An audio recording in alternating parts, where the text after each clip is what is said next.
வெளியில் ஓடிட்டு இருக்கிற மனதை பிரத்யாகாராவில் உள்ளே கொண்டு வரோம். அப்போ தாரணைங்கிறது எதை ஒன்றையே கவனிக்கிறது, எதை ஒன்றை.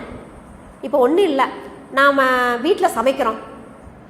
இப்போ ஒரு பொரியல் பண்ணுறேன்னு வச்சுக்கோங்க. பொரியல் பண்ணுறப்ப கரெக்டாக எண்ணெய் ஊற்றுறப்ப அதாவது ஒரு பாத்திரத்தை வச்சு அதில் எண்ணெய் ஊற்றுறோம். எண்ணெய் ஊற்றுறதுலேயே மனசு அங்கேயே இருக்கணும். கடுகு போடுறோம், கொஞ்சம் மனசு வெளியில் பேசிட்டு கடுகு தீஞ்சு போயிடும். வெங்காயத்தை போட்டுட்டு மறந்துட்டிங்கன்னா வெங்காயம் தீஞ்சு போயிடும். உப்பு போடுறதுக்கு மறந்துட்டிங்கன்னா அந்த டேஸ்ட்டே மாறிடும். அல்லது 2 டைம் உப்பு போட்டிங்கனாலும் அதுவும் கன்றாவி ஆயிரும். இந்த மாதிரி நம்ம ஏதோ ஒன்றை கவனிக்கிறோம் பார்த்தீங்களா, அதுதான் தாரணை. எதையுமே அதுதான் அதெல்லாம் கலை. ஏதோ ஒன்று மேலே அப்படி மனசு குவிக்கிறது தான் தாரணை. அடுத்து பார்த்தீங்கன்னா தியானம், அதுதான் ராஜயோகம்னு சொல்லுவாங்க பார்த்தீங்களா. அந்த இருக்கக்கூடிய குண்டலினி யோகம். உயிர் மேல் மனம் வைத்து செய்வது தான் தவம். இங்கே இருக்கக்கூடிய மூலாதாரத்தில் இருக்கிற உயிர் சக்தியை இங்கே கொண்டாந்து வச்சு அக்னியில் தொட்டு காட்டினாங்களே இல்லையா, அப்போ மனசு எதை கவனிக்குதுங்க, உயிர் கவனிக்குது, அவ்வளோதான். அதுதான் தியானம்.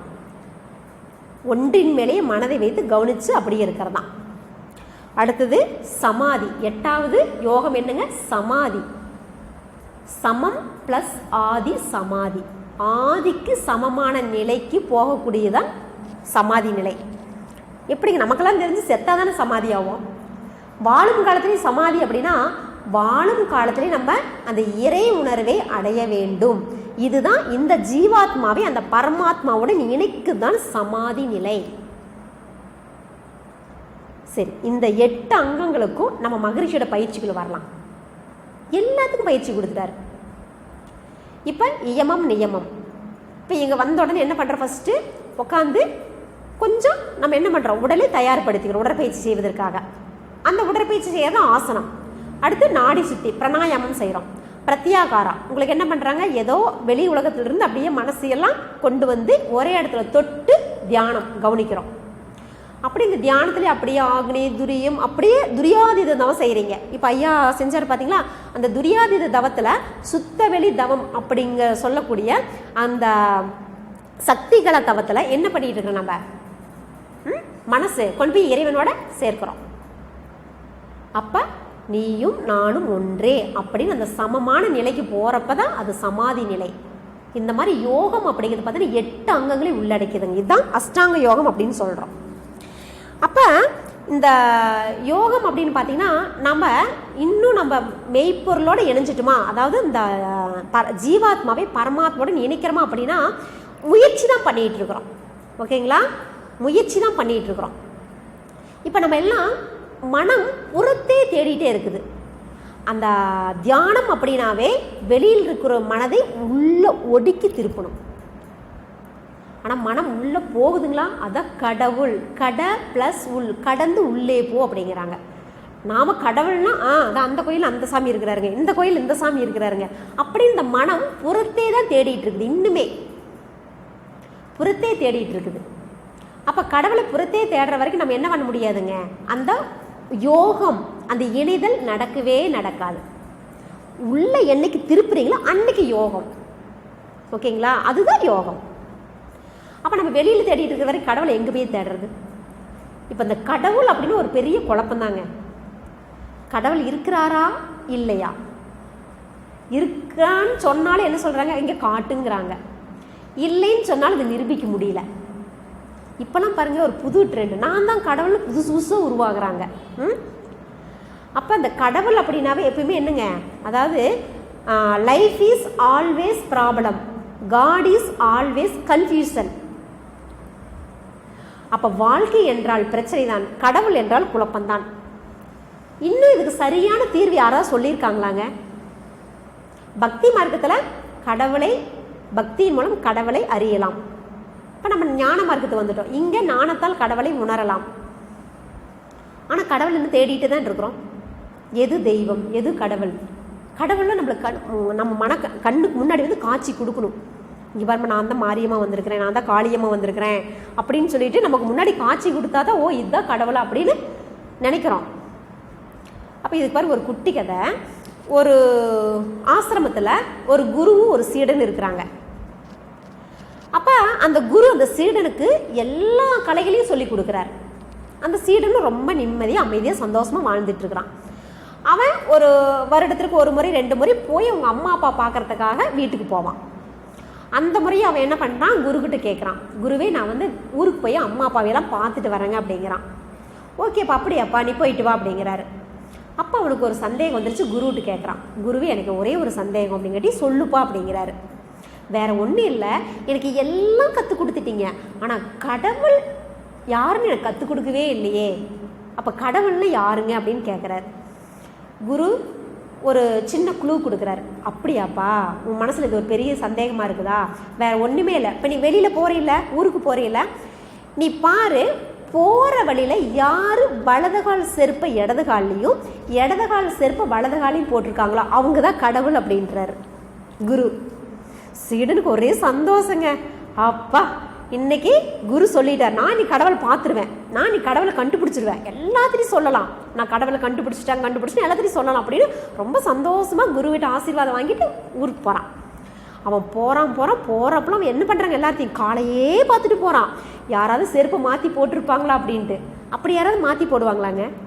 யாருமே போட மாட்டான், எல்லாம் சரியாக தான் போட்டுட்ருப்போம். அப்படி போகிறான். அவனும் எல்லாத்தையும் அப்படியே ரொம்ப தூரம் போயிட்டான். சரி இங்கே தான் யாரும் அப்படி இல்லை, ஒரு புண்ணிய ஸ்தலம் காசி ராமேஸ்வரம் அப்படின்னு அப்படி அந்த மாதிரி புண்ணிய ஸ்தலத்துக்கு போனால் கடவுள் தெரியவாருன்னு சொல்லிட்டு அங்கேயும் போய் பார்க்குறான். அங்கேயும் எல்லாம் சரியாக தான் போட்டிருக்காங்க, யாருமே செருப்பெல்லாம் மாற்றி போடவே இல்லை. இருந்தாலும் அவனுக்கு ஒரே ஒரு நம்பிக்கை, குரு சொல்லிட்டார், குரு சொன்னால் தப்பாகுமா? தப்பே ஆகாது. அப்போ குரு ஒன்று சொன்னார்னா அது உண்மையாக தான் இருக்கணும். சரி இருந்தாலும் மனம் சோர்வடையாமல் சரி வீட்டுக்கு போகலாம் அப்படின்ட்டு போயிட்டுருக்கிறான், தன்னுடைய வீட்டை நோக்கி போயிட்டுருக்கிறான். அப்போ இவனை வழியில் பார்த்தவங்க ஒருத்தர் அவங்க அம்மாட்ட போய் சொல்கிறாங்க, இங்கே பாருமா உன் பையன் உன்னை பார்க்கறதுக்காக வந்துட்டு இருக்கிறாங்காட்டி அந்த தாய்க்கு எப்படி இருக்கும், ரொம்ப நாள் கழித்து தன்னோட பையன் அம்மாவை பார்க்க வராங்காட்டி அந்த அம்மாவுக்கு ஒரே சந்தோஷம், அப்படியே ஆசையாக ஓடி வந்துடுறாங்க. ஓடி வந்தோடனே அந்த அம்மாவை பார்த்த உடனே இவன் கால் விழுந்து வணங்குறான். கால் விழுந்து வணங்கினா அங்கே அவங்க அம்மா செப்பல் மாற்றி போட்டிருக்காங்க. ஏன்னா அவங்க அம்மா பையனை பார்க்கணுங்கிற ஒரு ஆர்வத்தில் செருப்பு மாற்றி போட்டுட்டு வெளியில் ஓடி வந்துட்டாங்க. செப்பலை மாற்றி போட்டிருக்கிறாங்க. நான் கடவுளை கண்டுபிடித்து விட்டேன், தாயே கண்கண்ட தெய்வம் அப்படிங்கிறான். அப்போ நம்ம கடவுள் அப்படிங்கிறத பார்த்தீங்கன்னா நம்ம வெளியில் தான் தேடிட்டு இருக்கிறோம். பார்க்கும் அனைத்தும் கடவுளே, ஓகேங்களா? அப்போ நம்ம வந்து கடவுள் அப்படிங்கிறது கடவுளுக்குன்னு ஒரு உருவத்தை கொடுத்து வச்சுருக்கிறோம். அது எதுலைங்க? பக்தியில். ஏன்னா அந்த காலத்தில் 4 வகையான யோகத்தை பிரித்தாங்க. யோகம் அப்படின்னாவ அது 8 அங்கங்கள் உடையதாக தான் நம்ம பார்த்தோம். இப்போ 4 வகையான யோகங்கள். 1 பக்தி யோகம், 2வது கர்ம யோகம், 3வது ராஜயோகம், 4வது ஞான யோகம். சரி, பக்தியில் என்ன பண்ணாங்க? இப்போ ஆரம்பத்தில் மனிதன் என்ன தெரியுங்களா பண்ணா, அதாவது எல்லாத்தையும் வணங்கினான். அதாவது இந்த கடவுள் அப்படிங்கிற ஒரு வார்த்தை எப்போ வந்துச்சுன்னா அது கொஞ்ச நாள் கழிச்சு தான் வந்துச்சு. இப்போ விலங்கினத்திலிருந்து மனிதன் வந்துட்டோம், நம்ம விலங்குகளோட விலங்காக தான் வாழ்ந்துட்டு இருந்தோம். இந்த ஆதிகால மனிதன்னா பார்த்தீங்கன்னா பெரிய அறிவு வளர்ச்சி இல்லை. அவன் என்ன பண்ணா, ஏதோ ஒரு விலங்கு வேட்டையாடுவான், அந்த விலங்கு அப்படியே சாப்பிடுவான், அந்த விலங்கு என்னென்னலாம் பண்ணுதோ அதே மாதிரி இவனும் வாழ்ந்துட்டு இருந்தான், குகையில் தான் வாழ்ந்துட்டு இருந்தான். அப்படியே கொஞ்சம் கொஞ்சமாக அப்படியே என்னாச்சுங்க, சிந்தனை அறிவு வளர ஆரம்பிச்சுது. அப்போ என்னாச்சு, இவனுக்கு ஒரு சிந்தனை அறிவு வந்தோன்னே ஏதோ ஒரு பழத்தை சாப்பிட்டு அந்த விதையை கீழே போட்டான், அந்த கொட்டையை கீழே போட்டான். அப்போ கீழே போட்டோன்னு ஒரு 2 நாள் கழிச்சு பார்க்குறான், அந்த கொட்டையிலேருந்து ஒரு செடி முளைச்சி வெளியே வந்துச்சு. அவனுக்கு ஒரே ஆச்சரியம். 2 நாளைக்கு முன்னாடி இங்கே சாப்பிட்டுட்டு ஒரு கொட்டை தானே போட்டு இன்னைக்கு செடி வளருது, அப்போ இந்த ஒரு உயிரை உருவாகுதுன்னு இந்த மண்ணு தான் தெய்வம் அப்படின்னு நிலத்தை வணங்கினான். பூமா தேவி அப்படின்னு நிலத்தை வணங்கினான். அப்போ ஒரு சில காலம் மழை இல்லாமல் போச்சு. மழை இல்லாமல் போனோன்னு எல்லா செடி செத்து போச்சு. திரும்ப மழை வந்துச்சு, எல்லா செடியெல்லாம் மறுபடியும் பூத்து குலுங்குச்சு. அப்போ நினச்சான், ஓ இந்த மழை தான் ஒரு உயிர் உருவாக்குது, அப்போ இந்த மழை தான் தெய்வம் அப்படின்னு வருண பகவான் அப்படின்னு சொல்லிட்டு தண்ணியை வணங்கினான். ஃபஸ்ட்டு நிலத்தை வணங்கினான், அப்புறம் தண்ணியை வணங்கினான். அடுத்தது பார்த்தீங்கன்னா இப்போ தண்ணியும் நிலம் மட்டும் இருந்தால் பத்தாது, அதற்கு உண்டான வெப்பம், அதாவது அப்போ பார்த்தீங்கன்னா சூரியன் தான். அப்போல்லாம் இந்த மாதிரி மின்சார வசதியெல்லாம் கிடையாது. அப்போ பகலில் ஃபுல்லாக வெளிச்சம் எதை யார் கொடுக்குறாங்க? அந்த சூரியன் தான் கொடுக்குறான். நைட்டாலும் இருட்டாக இருக்கும், அவனுக்கு ஒன்றுமே தெரியாது. அப்போ இந்த வெளிச்சம் தான் நம்மளுக்கு கடவுள், அப்போ வெளிச்சத்தை நம்ம இன்னொன்று பார்க்க முடியுது அப்படின்னு சூரியனை வணங்கினான், அக்னி பகவான்.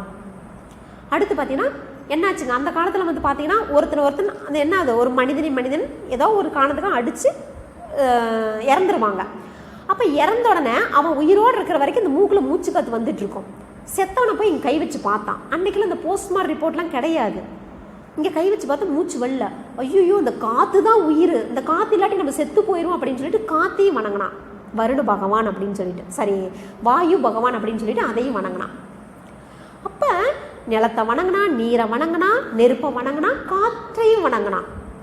சரி, இதுக்கெல்லாம் பார்த்தீங்கன்னா ஏதோ ஒன்று ஒரு சக்தி இதுக்கெல்லாம் எங்கேருந்து வருதுன்னு பார்த்தான். மழையை பார்த்தான், மேலிருந்து தான் வருது, மழை அங்கேருந்து தானே வருது. அடுத்தது சூரியன், அதுவும் அங்கேருந்தா இருந்து வெளிச்சத்து கொடுக்குது, அங்கிருந்தா வெளிச்சத்தை நம்மளுக்கெல்லாம் கொடுத்துட்டு இருக்குது. காற்று எங்கேயும் அங்கிருந்தா வருது. அப்போ இதையெல்லாம் கொடுக்கக்கூடிய தெய்வம் அங்கே ஒன்று இருக்குதுன்னு சொல்லிட்டு நமக்கு அப்பாற்பட்ட தெய்வம் அப்படின்னு சொல்லிட்டு இந்த ஆகாயத்தையும் வணங்கினான்.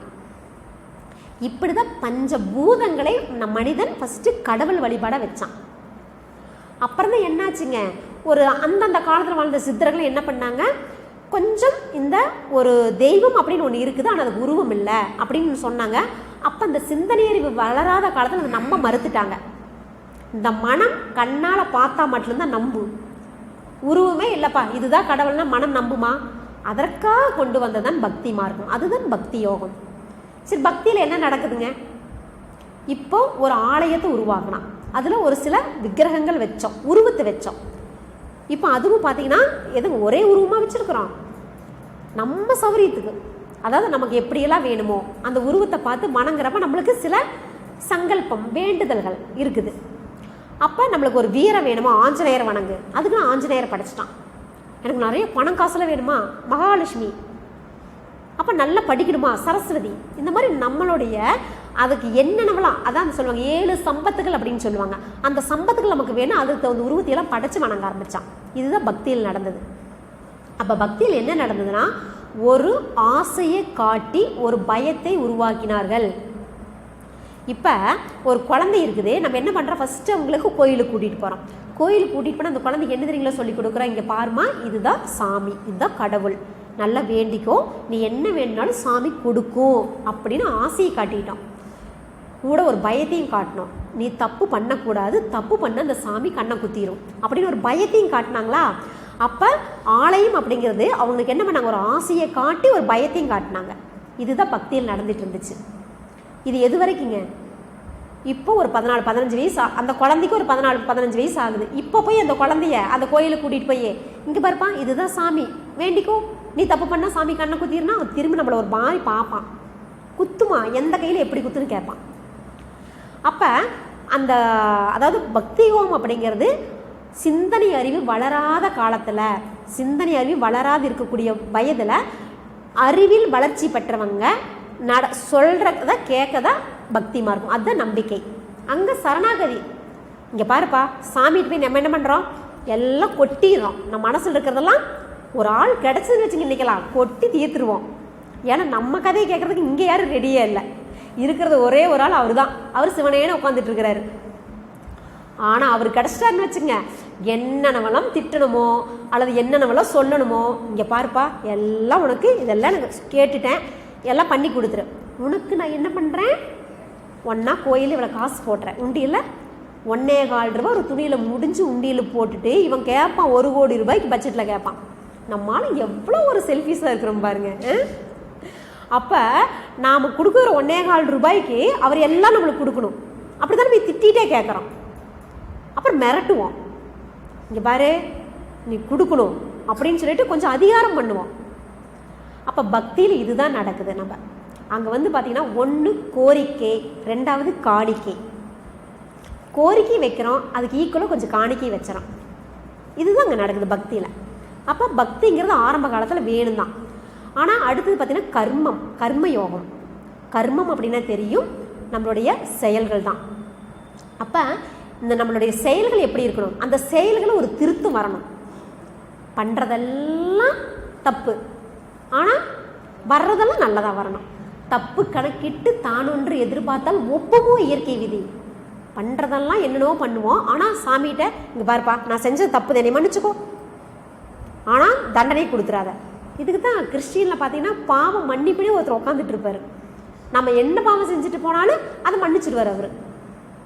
ஆனால் இறைவன் உண்மையில ஒரு வகையில் என்ன பண்ணுறாருங்க, நம்மளையெல்லாம் கொஞ்சம் கொஞ்சமாக அப்படியே கொஞ்சம் மன்னிப்பு கொடுத்து தான் நம்மளையெல்லாம் வச்சிருக்கிறாரு. நாம் பண்ணுற ஒவ்வொரு தப்புக்கும் தண்டனை கொடுத்தா அந்த உலகத்தில் இன்றைக்கி வரைக்கும் யாரும் உயிரோடவே இருக்க மாட்டோம். அப்போ அந்த கர்மயோகம் அப்படிங்கிறது நம்ம செயலில் ஒரு திருத்தம் வரணும். அதுதான் ஒழுக்கம் அப்படின்னு சொல்கிறது. ஒழுக்கம், கடமை, ஈகைங்கிற அறநெறி வாழ்க்கை வாழணும். அடுத்து பார்த்தீங்கன்னா ராஜயோகம். அங்கே தான் இந்த 14 வயசுக்கு மேலே ஆயிடுச்சு, இங்கே வந்துரு. இங்கே தான் உங்களுக்கு என்ன பண்ணுறாங்க, அப்போ கடவுள் உள்ளே கடந்து உள்ளே அந்த மனதை உள்ளே ஒடுக்கி நம்ம கவனிக்க ஆரம்பிக்கிறோம். அதுதான் ராஜயோகங்கிற தியானத்தில். அடுத்து கடைசியாக ஞான யோகம். ஞானம் அப்படி என்றால் அறிவு. ஞானம்னாவே அறிவு, அது தெளிந்த அறிவு. அப்போ இந்த ஜீவாத்மாவை அந்த பரமாத்மாவுடன் இணைக்கக்கூடிய அந்த யோகம்தான் ஞான யோகம். புரியுதுங்களா? அதான் ரெண்டு என்ன பண்ணுது, லிங்க் பண்ணி கொடுத்துட்டு இருக்குது. அப்போ நம்ம டைரக்டாக எடுத்தோன்னே போய் அந்த பரமாத்மாவுடன் சேர முடியுமா அப்படின்னா, இடையில என்ன பண்ணிக்கணும், கொஞ்சம் பக்தியில் நம்ம கொஞ்சம் தேறி வந்திருக்கணும். அடுத்தது பார்த்தீங்கன்னா கொஞ்சம் கர்மயோகம், நம்ம வாழ்க்கை எப்படி இருக்குன்னு நம்ம கொஞ்சம் யோசனை பண்ணணும். அடுத்தது பார்த்தீங்கன்னா நம்ம தியானத்திலே கொஞ்சம் அளவுக்கு தேர்ந்து வரணும். இப்படி இருந்தால் தான் இறுதியாக நம்ம வாழ்க்கை எப்படி யோகமாக இருக்குங்க, நம்மளுடைய இந்த ஜீவாத்மா அந்த பரமாத்மாவுடன் ஒன்று சேரக்கூடிய அந்த யோகம்தான் நமக்கு ஒரு ஞான யோகமாக இருக்குங்க. அடுத்து பார்த்தீங்கன்னா இதற்கு பார்த்தீங்கன்னா ஐயா ஒரு கவிதை, ஐயாவே ஆரம்பத்திலே சொல்லிட்டாரு. இப்போ இந்த ஒரு கவியை வச்சு நம்ம முடிச்சுக்கலாம். அதாவது வாழ்க்கை நெறிய யோகம் அப்படிங்கிறாங்க. வாழ்க்கை நெறிய யோகம். நம்ம யோகம்னா என்னென்னமோ நினச்சிட்டு இருக்கிறோம். அப்போ தீய வினைப்பதிவுகளை திருத்தம் போக்கி, நம்மக்கிட்ட எத்தனை வினை இருக்குதுங்க, 3 வினைகள் இருக்குது, சஞ்சிதம், பிராரப்தம், ஆகாமியம். இந்த 3ஐயும் நம்ம என்ன பண்ணிக்கணுங்க, திருத்தம் போய் அந்த வினைகளை என்ன பண்ணிக்கணும், திருத்திக்கணும். அப்போ திருத்துறதுக்கு என்ன பண்ணலாம், ஏதாவது அப்படியே அதுக்கு அந்த வாஷிங் சோடா மாதிரி உள்ளே போட்டு கழுவி வினைகள்லாம் கழுவிடலாமா? அப்போ நம்ம செயல்களை தான் திருத்தம் பண்ணணும். அப்போ தெளிந்த அறிவின் விழிப்பில் நிலைத்து என்றும். தெளிந்த அறிவு அதுதான் 6வது அறிவு. அது எப்படிங்க தெளிந்த அறிவு அப்படின்னா, விழிப்பு அப்படின்னா அது ஒரு அவேர்னஸ். அப்போ 6வது அறிவோட முழுமை பேரை என்னங்க, 6வது ஒரு மனிதன் அப்படின்னா அந்த 6வது அறிவில் முழுமை அடைந்திருக்க வேண்டும். அது எப்படிங்க 6வது அறிவில் முழுமை அடையணும்? ஏன்னா நமக்கு மட்டும்தான், மனிதர்களுக்கு மட்டும்தான் 6 அறிவு. இந்த 6வது அறிவோட வேலை என்னங்க, தன்னை உணரக்கூடிய அறிவு தான் 6வது அறிவு. இப்போ விலங்கினங்கள் வரைக்கும் என்னங்க 5 அறிவு தான். இப்போ ஒரு நாய்க்கு தான் ஒரு நாயின்னு தெரியுமா? தெரியாது. நாம் தான் அந்த நாயின்னு கூப்பிட்றோம், ஒரு மாடுன்னு கூப்பிட்றோம். ஒரு நாய் போயிட்டு இருக்குது ரோட்டில், ஏன் நாய் இங்கே வானா வருமா? அதுக்கு ஒரு பேர், ஜிம்மி, ரம்மி என்னென்னவோ பேர் வச்சு அதான் நம்ம கூப்பிட்றோம். ஆனால் 6வது அறிவான எனக்கு தன்னை உணரக்கூடிய அறிவு, நான் யாருன்னு எனக்கு தெரியும். இது நான், அதாவது ஒரு எதை பார்த்தாலும் இந்த பிரித்து பகுத்து பார்க்கக்கூடிய அறிவு என்கிட்ட இருக்குது. அதுதான் பகுத்தறிவு, சிந்திக்கக்கூடிய அறிவு. ஓகேங்களா? அப்போ தெளிந்த அறிவின் விழிப்பில் நிலைத்து என்றும் தூய வினை தேர்ந்தாற்றி. வினை அப்படின்னா செயல்கள் தான். தூய வினை நல்ல செயல்களை தேர்ந்தெடுத்து செய்யணும். இதுதான் அறச்செயல். அறச்செயல் செய்யணும். அறம்னா என்னங்க, ஒழுக்கம், கடமை, ஈகை தான். அறம்னாவே ரொம்ப சுருக்கமாக சொல்லப்போனால் தனக்கும் துன்பம் இல்லாமல் மற்றவர்கள் துன்பம் இல்லாமல் வாழக்கூடிய ஒரு வாழ்க்கை நெறி தான் அறநெறி. அப்போ அந்த துன்பம் நீக்கும் தொழில்களையே கடமை என தேர்ந்து செய்யும் தொழிலே தெய்வம். அப்போ நம்ம எந்த தொழில் செஞ்சாலும் சரி, இன்றைக்கி சாதாரண காலையில் அந்த துப்புரவு தொழிலாளி சாக்கடை க்ளீன் பண்ணுறான் பார்த்தீங்களா, அவன் அந்த தொழிலை சரியாக செஞ்சானா தான் அந்த வீடும் சுத்தமாக இருக்கும், இல்லாட்டி நாரிடும். அவங்கவுங்க செய்யக்கூடிய தொழில்களை எப்படி செய்யணுங்க, கடமையை சரியாக செய்யணும். அடுத்து மாயமெனும் மறைபொருளாம் அறிவிருந்து. மாயை இப்போ மறைபொருள்னா அதுதான் இறைவன். இறைவனுக்கு இன்னொரு குட்டி கதை. ஐயோ ஒரு 5 நிமிஷம் எக்ஸ்ட்ரா எடுத்துக்கலாங்களா? சரி. இப்போ நம்ம கடவுள் பார்த்திங்கன்னா தேடிக்கிட்டே இருக்கிறோம். இப்போ இதே மாதிரி பார்த்திங்கன்னா ஒரு கடவுள் இருந்தாருங்களாம். இப்போ நம்ம மக்கள் என்ன பண்ணுறோம், நம்ம குறைகள் போய் கொட்டுறதுக்காக அவர்கிட்ட போய் என்ன பண்ணுறோம், இங்கே பாருப்பா எனக்கு அது வேணும் இது வேணும் அப்படி இப்படின்னு ஏதோ ஒன்று கேட்டுக்கிட்டே இருக்கிறோம். அவருக்கு இந்த டார்ச்சர் தாங்க முடியல. அவர் என்ன பண்ணிட்டார், அவருக்கு மேலே இருக்கிற கடவுள்கிட்ட போய் இந்த மக்களோட தொந்தரவு என்னால் தாங்க முடியலப்பா, இது ஏதோ ஒரு வழி சொல்லுப்பா அப்படிங்கிறாரு. அவர் என்னங்கிறாரு, நீ மலை மேலே போய் உட்காந்துக்கோ, உன்னை தேடி யாரும் வரமாட்டாங்கிறாரு. இவர் மலையில் போய் உட்காந்துக்கிட்டாரு. நம்ம ஆளுக்கு ரூட்டு போட்டு போயிடும் இல்லை, அங்கேயும் போய் இதே புலம்பல் தான், எனக்கு அது வேணும் இது வேணும், இப்படி பிரச்சனை அப்படி பிரச்சனைன்னு சொல்லிட்டு அவர்கிட்ட போய் கொட்டிக்கிட்டே இருந்தாங்களாம். கடைசி அந்த கடவுள் சொன்னாராம், அவருக்கு மேலே இருக்கிற ஒரு கடவுள் சொன்னாராம், இங்கே பாரு நீ அவனுக்குள்ளேயே போய்க்கோ, அப்போ தான் அவனை தேட மாட்டான் அப்படின்னு சொன்னாராம். அப்போ நாம் என்னைக்காவது நம்மளுக்குள்ளே போய் கடந்து தேடி இருக்கிறோமா, வெளியில் தான் தேடிட்டு இருக்கிறோம். அது மாதிரி நமக்குள்ளே வந்ததான் அந்த மறைபொருள். அப்போ அறிவே தான் தெய்வம் என்ற அப்படிங்கிறப்ப நமக்கு இருக்கக்கூடிய அறிவு தான் தெய்வம். அடுத்து பார்த்தீங்கன்னா மாயமெனும் மறைபொருளை அறிவறிந்து மண்ணுலகில் உயிர்களுக்கெல்லாம் துன்பம் நீங்க. இந்த மறைபொருள் கடவுள்னா யாரு? அப்போ நம்ம இது ஒன்று தான் நம்ம புரிஞ்சுக்கணும். அதாவது நம்ம எங்கே இருக்கிறோங்க, அந்த இறைநிலையே நானாகும் நான் யார் அப்படியெல்லாம் ஆல்ரெடி 3ஆம் நிலை அகத்தாய் முடிச்சிருப்பீங்க. அதில் நான் யார் அப்படிங்கிற கேள்விக்கு ஒரே ஒரு விடை என்னங்க, அந்த இறைவனே நானாகவும் வந்துள்ளேன். நான் மட்டுமல்ல, இங்கே இருக்கக்கூடிய சகல உயிர்களாகவும் இருப்பது அந்த இறைவன் தான் அப்படின்னு அந்த உணர்ந்துக்கணும். நேயமுடன் தொண்டாற்றி இன்பம் தூய்க்கும். நேயம்னா பார்த்தீங்கன்னா அந்த ஒரு மனித நேயம்னு சொல்லுவோம் பார்த்தீங்களா, அந்த அன்பும் கருணையோட மக்களுக்கு தொண்டு செய்யணும். யாராவது கஷ்டப்பட்டாங்களா, அந்த கஷ்டத்துலேருந்து அவங்களை என்ன பண்ணிக்கணும், விடுவிக்கணும். நிறைவாழ்வே நெறி அதுவே யோகமாகும். இப்படி வாழ்ந்தா தான் அது யோகம் அப்படிங்கிறாங்க. நம்ம வாழ்க்கை இப்படி வாழ பண்ணி நம்மகிட்ட இருக்கிற வினைகள்லாம் தூய்மைப்படுத்திக்கணும். அப்போ நம்ம செயல்களும் அறச்செயலாக இருக்கணும். நமக்கும் துன்பம் இல்லாமல் மற்றவர்கள் துன்பம் இல்லாமல் வாழக்கூடிய ஒரு வாழ்க்கையை நிறைய என்ன பண்ணிக்கணுங்க, தேர்ந்தெடுத்து நாம் கரெக்டாக வாழணும். அடுத்தது பார்த்தீங்கன்னா, இறைவனை வணங்குவது யோகம் அல்ல, இறைவனாகவே வாழ்வதுதான் யோகம். நம்ம இறைவனை போய் வணங்குறது யோகம் அல்ல, இறைவனாகவே வாழ்வது தான் யோகம். நம்ம வாழ்க்கை எப்படி இருக்கணுங்க, அந்த இறைநிலை உணர்வோடு வாழ வேண்டும். அடுத்து பார்த்தீங்கன்னா, இதற்கு 2 பயிற்சி தாங்க. சரி, நான் இப்படியெல்லாம் வாழணும், அன்பும் கருணையோடு இருக்கணும், அறநெறி வாழ்க்கை வாழணும், யாருக்கும் துன்பம் இல்லாமல் ஒரு வாழ்க்கை வாழணும், இதுதான் யோகம்னு சொல்லிட்டாங்க. அப்போ அதுக்கு 2 பயிற்சி தான். ஒன்று உளப்பயிற்சி, இன்னொன்று செயல் பயிற்சி. உளப்பயிற்சினா மனதிற்கு உண்டான பயிற்சி. அப்போ அந்த மனதிற்கு உண்டான பயிற்சி நமக்கெல்லாம் தெரியும், தியானம். என்னை நான் உணரக்கூடிய அந்த பயிற்சி தான் உளப்பயிற்சி. அடுத்து பார்த்தீங்கன்னா செயற்பயிற்சி. செயல் அப்படின்னாவே அறச்செயல் தான். அந்த அறநெறி வாழ்க்கை வாழ்ந்தோம் என்றால் அந்த இறை உணர்வு நமக்கு கிட்டும். புரியுதுங்களா? அப்போ அந்த அறநெறி வாழ்க்கை வாழும் காலத்திலே நம்ம எப்படி இருக்கு, நம்ம வாழ்க்கை நமக்கும் நாம் எப்படி வாழணும் அப்படின்னு வாழ தெரிந்து வாழணும். அதுதான் வாழ்க்கை நிலை, அதுதான் வாழ்க்கை யோகம். இன்னும் நம்மளுக்கு எப்படி வாழணும்னே தெரியல, ஆனால் அதுதான் நம்மளுக்கு வாழ்க்கை என்ன ஆகுதுங்க, யோகமே இல்லாமல் அந்த இணைப்பு இல்லாதனால பிரிஞ்சு இருக்கிறதுனால என்ன ஆகுதுங்க, நமக்கு ரொம்ப சிக்கலாக தெரியுது. அப்போ அந்த இணைதல் சேர்தல் அப்படிங்கிற அந்த யோகம் நமக்கு வரணும். அப்படின்னா அப்போ நமக்கு நல்ல நேரம் வரணும். நல்ல நேரம் எப்போ வரணும், என்னைக்கு அருவி திருக்கோயில்களுக்குள்ள கால் எடுத்து வைக்கிறோமோ அன்னைக்கு நமக்கு எல்லாம் நல்ல நேரம் வந்தாச்சு, யோகமும் வந்தாச்சு. அப்போ இங்கே வந்தால் உடல் உயிர் மனம் 3ஐயும் இணைக்கக்கூடிய பயிற்சிகளை சொல்லி கொடுக்குறாங்க. அப்போ 3ஐயும் இணைத்தால் அப்போ நமக்கு யோகம் வந்துவிடும். அப்படிப்பட்ட யோகத்தை நம்ம என்ன பண்ணிக்கணுங்க, அந்த வாழ்க்கை நெறியாக ஃபாலோ பண்ணணும். அப்போ ஃபாலோ பண்ண அப்போ தான் நம்ம வாழக்கூடிய வாழ்க்கைக்கு ஒரு அர்த்தம் இருக்கும். அந்த அர்த்தமுள்ள வாழ்க்கை நம்ம வாழ வேண்டும். அது இல்லாமல் நம்ம என்ன பண்ணிகிட்டு இருக்கிறோங்க, என்னவோ பிறந்துட்டுமே அப்படின்னு கடமைக்கேன்னு வாழ்ந்துட்டுருக்குறோம். அப்படி வாழாமல் நம்ம என்ன பண்ணிக்கணுங்க, நம்மக்கிட்ட இருக்கிற அந்த தீய வினை பதிவுகளை எல்லாம் போக்கிட்டு நல்ல பதிவுகளை நம்ம சேர்த்துக்கிட்டே இருக்கணும். இப்போ நமக்கு ஒரு துன்பம் கடவுள் தரார் அப்படின்னா அதற்கு என்ன பார்த்தீங்கன்னா, நமக்கிட்ட இருக்கக்கூடிய இந்த வினைகள் கொஞ்சம் போகுதுன்னு அர்த்தம். நமக்கிட்ட இருக்கக்கூடிய துன்பத்தை போக்கக்கூடிய செயல் யார் செஞ்சுட்டு இருக்கிறாங்க, அந்த இறைவன் தான் செய்கிறார்.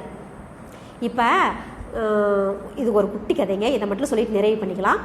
ஒரு 2 கல் பேசிக்கிச்சான். அதாவது ஒன்று சாமி, அதாவது கருவறையில் இருக்கும் பார்த்தீங்கன்னா இறைவன், அந்த கருவறையில் இருக்கக்கூடிய இறைவனும் இந்த வாசல் படியில் இருக்கக்கூடிய கல்லும் 2 பேசிக்கிச்சுங்களாம். இந்த வாசப்படியில் இருக்கிற கல் சொல்லிச்சான், இங்கே பாருப்பா, நம்ம 2 பேரும் ஒரே இடத்துல இருந்தாலும் வந்தோம், ஆனால் உனக்கு பாரு அபிஷேகம் என்ன, ஆராதனை என்ன, உனக்கு எல்லாம் வணங்குறாங்க கையெடுத்து, உனக்கு அவ்வளோ ஒரு புகழ் கிடைக்குது, என்னை பாரு எல்லாம் ஏறி மிதிச்சுக்கிட்டு போகிறாங்க, ஆனால் நம்ம 2 பேரும் ஒரே இடத்துல இருந்தாலும் வந்தோம் அப்படி இந்த வாசப்படியில் இருக்கிற கல் கேட்டுச்சான். அதுக்கு அந்த சிலையாக இருக்கக்கூடிய கல் சொல்லிச்சான், இங்கே பாருப்பா, நம்ம 2 பேரும் ஒரே இடத்துல இருந்தால் வந்தோம், ஆனால் நம்ம 2 பேர்த்தையும் ஒரு சிற்பி என்ன பண்ணா, உளி வச்சு செதுக்குனா, நீ என்ன பண்ண, ஓங்கி ஒரு அடி அடிச்சான், நீ வலி தாங்க முடியாமல் 2ஆ உடஞ்சிட்ட. ஓகே, இது சிலை செய்வதற்கு தகுதியிலேன்னு தூக்கி உனையத்துக்கு வாசப்படியில் போட்டான். என்னையும் அடித்தான், எனக்கும் வலிச்சுது, ஆனால் நான் தாங்கிக்கிட்டேன். அப்போ நான் என்ன பண்ணிட்டேன், அந்த வலியை தாங்கிக்கிட்டு இருக்கிறதுனால தான் நான் இன்னைக்கு கருவறையில் ஒரு அந்த இறைவனாக இருக்கிறேன். அப்போ என்னையெல்லாம் வணங்குறாங்க, எனக்கெல்லாம் வழிபடுறாங்க அப்படின்னு சொல்லிச்சான். அப்போ நமக்கும் வாழும் காலத்தில் துன்பம் வரும். காரணம், இறைவன் அந்த துன்பத்தை நமக்கு கொடுத்து தான் நமக்கிட்ட இருக்கிற பதிவுகளை கழிக்கிறான். அதாவது துன்பம் வரும்போது சிரிக்கணும், இடுக்கண் வருங்கால் நகுக அப்படிங்கணும். அப்போ ஒரு துன்பத்தை கொடுத்துட்டோம் அப்படிங்கிறதுக்காக நீங்கள் கடவுள் தயவு செய்து திட்டாதீங்க. இனிமேல் நல்லா புரிஞ்சுக்குங்க, நம்மக்கிட்ட இருக்கிற ஏதோ ஒரு பதிவை போக்குவதற்கு தான் நமக்கு துன்பம் வந்திருக்குது. அது உடல் ரீதியாகவோ மன ரீதியாகவோ. அப்போ இறைவன் அந்த உளியை வச்சு செதுக்கக்கூடிய பணி யார் செஞ்சிட்டு இருக்கிறாங்க? இறைவன் செஞ்சிட்டு இருக்கிறான். ஏதோ நிறைய தெரிஞ்சோ தெரியாமலேயோ உடல் ரீதியாக மன ரீதியாக தவறுகள் பண்ணிட்டு தான் வந்து பிறந்துட்டோம். அப்போ அந்த நம்மளையே செதுக்கக்கூடிய பணியை இந்த இறைவன் பண்ணிட்டு இருக்கிறான். அப்படி பண்ணுறப்ப அந்த வலியை தாங்கிட்டோம்னு வச்சுக்கோங்க, நாம் என்ன ஆகலாம்? அந்த கருவறையில் இருக்கக்கூடிய இறைவனாக நாமும் மாறலாம். அப்போ நம்ம துணியில் அழுக்கு இருக்குது, துணியில் அழுக்கிறது நம்ம என்ன பண்ணலாம்? சும்மா இப்படி தண்ணீர் போட்டு அப்படி தண்ணீர் போட்டு எடுத்து அழுக்கு போயிடுமா? என்ன பண்ணுறோம்? ஓங்கி ஒரு அடிக்கிற அடியில் அழுக்கு போகும். அப்போ துணியில் இருக்கிற அழுக்கு போகணும் அப்படின்னாவே கொஞ்சம் அடி விழுகுது. நம்ம கிட்ட இருக்கிற அழுக்கு போகணும்னா நம்மளே கொஞ்சம் அடிச்சு துவைக்கிறாரு. யாரு? இறைவன் தான் துவைக்கிறான். கொஞ்சம் ஒரு சிலருக்கு அழுக்கு ஜாஸ்தியாக இருந்தால் வலிக்குதுங்க. ஓகேங்களா? அப்போ இனிமேல் வந்து நமக்கு ஒரு துன்பம் மன ரீதியாக உடல் ரீதியாக துன்பம் வரப்போ நம்ம என்ன பண்ணிக்கணும்? ஓகே, என்கிட்ட இருக்கிற ஒரு பெரிய பதிவு இறைவன் கழிச்சிட்டான் அப்படின்னு நினச்சிட்டு சந்தோஷப்படுங்க. இதுக்கு மேலே எப்பேற்பட்ட துன்பம் வந்தாலும் நம்ம என்ன பண்ணிக்குவோம்? பெருசாக அதை நினச்சிக்கவே மாட்டோம். அப்போ நம்ம ஆசான் அருட்தந்தை அவர்கள் கொடுத்த இந்த மனவளக்கலை யோகாவில் இருக்கக்கூடிய உடற்பயிற்சி, தவப்பயிற்சி, காயகல்ப பயிற்சி இதையெல்லாம் கற்றுக்கிட்டு ப்ளஸ் அகத்தாய்வு பயிற்சி. இப்போ அந்த சமுதாயத்திற்கு கட்டாயம் அகத்தாய்வு பயிற்சி வேணும். அப்போ மகரிஷி கொடுத்த எல்லா தத்துவங்களையும் எல்லா பயிற்சிகளையும் நம்ம சரியாக செய்தோமானால் நேரம் வந்து விட்டது, நல்ல யோகம் வந்து விட்டது. எனி டைம் நல்ல நேரம் தான், எனி டைம் நமக்கு யோகம்தான். ஓகேங்களா? இதற்காக நம்ம தூக்கிட்டு போய் ஜோசிகார்ட்ட போய் எனக்கு எப்போங்க யோகம் வரும், எனக்கு எப்போங்க நல்ல நேரம் வரும்னு கேட்கணுங்கிற அவசியம் இல்லை. என்னைக்கு நம்ம குரு நம்மளை பிடிச்சிக்கிட்டாரோ அன்னைக்கு நம்மளுக்கு நல்ல நேரம். நம்மள மனவளக்கலை அன்பர்கள், நம்மளும் உண்மையாக ஒரு கெத்தாக இருக்கலாங்க. அப்போ என்னைக்கு நம்ம குரு நமக்கு கிடைச்சிட்டாரோ அதுவும் பெரிய யோகம். ஏன்னா நம்மளை தூய்மை செய்து கொள்வதற்காக அவர் நம்மளை செலக்ட் பண்ணிட்டார். நம்மளை தூய்மை செய்து கொள்ளக்கூடிய பணியை அவர் தான் செஞ்சிட்ருக்கிறார். ஓகேங்களா? நம்ம கர்ம வினை பதிவுகளெல்லாம் கொஞ்சம் கொஞ்சமாக குறைச்சி வாழும் காலத்திலே நாமளும் என்ன பண்ணலாங்க? இறை உணர்வை பெறலாம். அதற்கு இந்த மனவளக்கலை பயிற்சியில் இருக்கக்கூடிய அத்தனை பயிற்சியில் நம்மளுக்கு உறுதுணை புரியும். அப்போ நம்ம என்ன பண்ணுங்க? பயிற்சியை சரியாக செய்யணும். ஐயா சொன்ன மாதிரி பயிற்சி, முயற்சி, தேர்ச்சி, தொடர்ந்து செய்யணும். 2 நாளைக்கு மட்டும் செய்கிறோம், 10 நாள் லீவ் போடலாமா? வேணாம். முடிஞ்ச வரைக்கும் அந்த தொடர்ச்சி வேணும். ஓகேங்களா? அப்படிப்பட்ட பயிற்சிகளை நம் அனைவரும் நன்றாக செய்து அறநெறி வாழ்க்கை வாழ்ந்து இறை உணர்வு பெறுவோமாக என்று வாய்ப்பு கொடுத்த இந்த MKG தவமைய நிர்வாகிகள் அனைவருக்கும் என்னுடைய நன்றி கலந்த வாழ்த்தினை தெரிவித்துக் கொள்கிறேன். வாழ்க வளமுடன். மேலும் இந்த சிந்தனை விருந்தை இவ்வளவு நேரம் பொறுமையாக கேட்ட உங்கள் அனைவருக்கும் என்னுடைய வாழ்த்துக்கள், நன்றிகள். வாழ்க வளமுடன்.